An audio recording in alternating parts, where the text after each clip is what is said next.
தரமான பிளேயர்ஸ் அதிக காசு கொடுத்து வாங்கின ஐபிஎல் ஆக்ஷன்லேயே கொடுத்த காசுக்கு ஒருத்தாலாண்டு மொத்த டீமையுமே தூக்கி நிறுத்துறவங்களையும் யங்கான பிளேயரா டீமுக்குள்ள வந்து பிரான்சைஸோட ஐகானாவே மாறினவங்களையும் இந்த வீடியோவில் நம்ம பார்க்க போறோம். ஐபிஎல் வரும் 10 லட்சத்துக்குள்ள வந்து இன்டர்நேஷனல் லெவல்ல பதற வச்சவங்களையும் ரீப்ளேஸ்மெண்டா உள்ள வந்து பவுலர்களை சதற வச்சவங்களையும் பத்தினா இந்த வீடியோல பார்க்க போறோம்.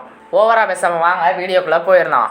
2 வருஷம் டோர்னமெண்ட்ல இல்லாம 2018 கம்பேக் கொடுத்த சிஎஸ்கே டீமுக்கு ஒரு எக்ஸ்பீரியன்ஸ்டான ஆல்ரவுண்டர் பிளேயர் தேவைப்பட்டது. அந்த வருஷம் அதே நேரத்துல ஷேன் வாட்சன் ஆக்ஷன்ல வந்தாரு. அவரை 4 கோடி கொடுத்து சிஎஸ்கே டீம்ல எடுத்தாங்க. அவரை வாங்கினதான் அந்த வருஷத்துல சிஎஸ்கே டீமோட கேமே டிசைட் பண்ணதுன்னு சொல்லலாம். அந்த வருஷம் 15 மேட்ச்லயும் வேற லெவல்ல பேட்டிங் பண்ணி 555 ரன் அடிக்கிற அளவுக்கு மொரட்டு பேட்ஸ்மேனா இருந்திருப்பாரு. Average score 40, strike rate 155. அதுல 2 செஞ்சுரி 2 ஆஃப் செஞ்சுரின்னு மனுஷன் செஞ்சு விட்டாரு. ஆனா தலைமை மண்ணையில தரமான சம்பவம் ஃபைனல்ல நடந்தது. அந்த ஃபைனல்ல எஸ்ஆர்ஹெச்சுக்கு எதிராக இறக்கமே இல்லாம 57 பாலுக்கு நாட் அவுட் பேட்ஸ்மேனா நின்று விளையாண்டவர் அந்த ஃபைனல்ல மட்டுமே 117 ரன் அடிச்சிருப்பாரு.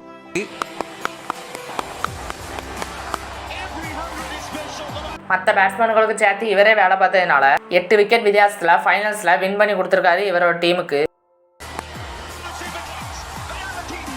அதுல அந்த மேட்ச்ல 8 6 14 4 அடிச்சு சிஎஸ்கே ஃபேன்ஸ் எல்லாத்துக்குமே வாட்சனை ரொம்ப பிடிக்க ஆரம்பிச்சது. திரும்பி அந்த சீசன்ல 3வது முறையா கப்பு தூக்கின சிஎஸ்கே டீமுக்கு ஒரு இன்ஃபினிட்டி ஸ்டோனா இருந்து வேலை பார்த்தது வாட்சன் தான். பேட்டிங்னு மட்டும் இல்லாம அந்த சீசன்ல பவுலிங்லயும் 6 குரூஷியலான விக்கெட் எடுத்து கொடுத்ததெல்லாம் ஆல்ரவுண்டர் வெற்றி நாயகனா சிஎஸ்கே டீமுக்கு உருமாறினதுக்கு முக்கிய காரணம்.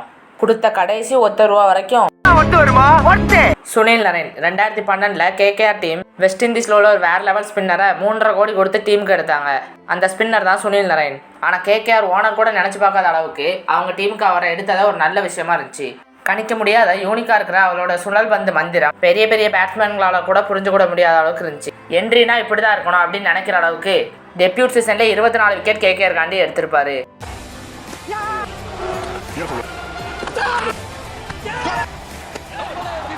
அதோட அதுதான் அந்த வருஷம் கேகேஆர் டீம் கப்பு தூக்க முக்கிய காரணமாவே இருந்தது. அந்த வருஷம் பிளேயர் ஆஃப் த டோர்னமெண்ட்டும் வாங்கினாரு. கேகேஆர் டீமை பவுலிங்ல மட்டுமே தூக்கி பிடிச்சிருந்தவரு கொஞ்சம் கொஞ்சமா பேட்டிங்லயே இடம் பிடிக்க ஆரம்பிச்சாரு. டீம் ஒரு மேல நம்பிக்கை வச்சு ஓப்பனிங்ல இறக்கி விட்டாங்க. அந்த ரோல்லையும் தனக்குன்னு ஒரு ரூட்டை பிடிச்சி பல மேட்ச்ல டீமுக்கு பலமா அள்ளி கொடுத்திருக்காரு.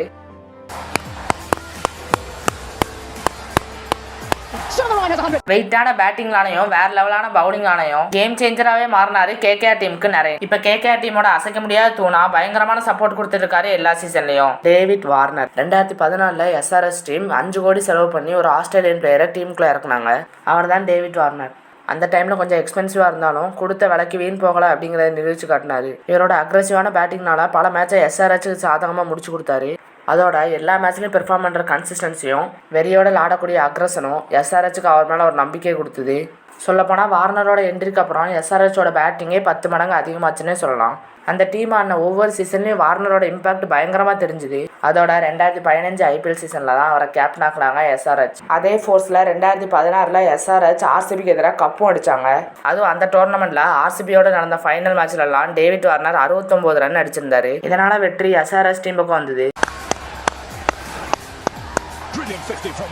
அந்த சீசன்ல தான் இவரோட பெர்ஃபார்மன்ஸும் பீக்குக்கு போச்சு. 848 ரன் அடிச்சு மாஸ்டர் த பிளாஸ்டராவே மாறி இருந்தாரு. 7 சீசன் எஸ்ஆர்ஹெச் காண்டி விளையாண்ட இவரு 6 முறை 500க்கு மேல ரன் அடிச்சு ரன் குவிக்கும் இயந்திரமாவே இருந்திருக்காரு. அதே காலகட்டத்துல அதிக ஆரஞ்சு கப் வாங்கின பிளேயரும் இவரா தான் இருந்தாரு. பிறகு இவருக்கும் எஸ்ஆர்ஹெச் டீமுக்கும் இடையில ஒரு மன கசப்புகள் இருந்ததுனால இவர் அந்த டீம் விட்டு ரிலீஸ் பண்ணிட்டாங்க.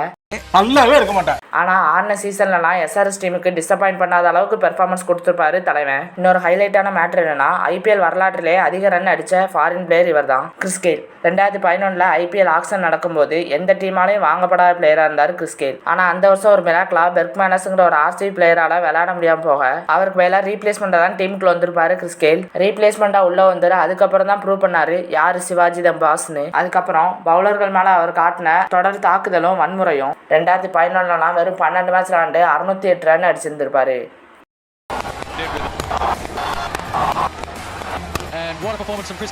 அதுல அவரோட ஸ்ட்ரைக் ரேட் 183, ஆவரேஜ் 67க்கு மேல. கிறிஸ் கெயிலோட வெறி அந்த ஒரு சீசன்ல மட்டும் இல்ல அடுத்த 2 சீசன்லயும் சூடு பிடிச்சது. 2012 2013 ஐபிஎல்லாம் 700 ரன் மேல அடிச்சாரு. 2011-12க்காக ஆரஞ்சு கேப்பையும் வாங்கினாரு. 2013 இவர் பண்ண ஒரு மெமரபிளான மறக்க முடியாத சம்பவம் தான் பூனே வாரியர்ஸை புரட்டி எடுத்தது. வெறும் 66 பால்ல 175 ரன் அடிச்சு ஐபிஎல் உலகத்தையே திரும்பி பார்க்க வச்சாரு.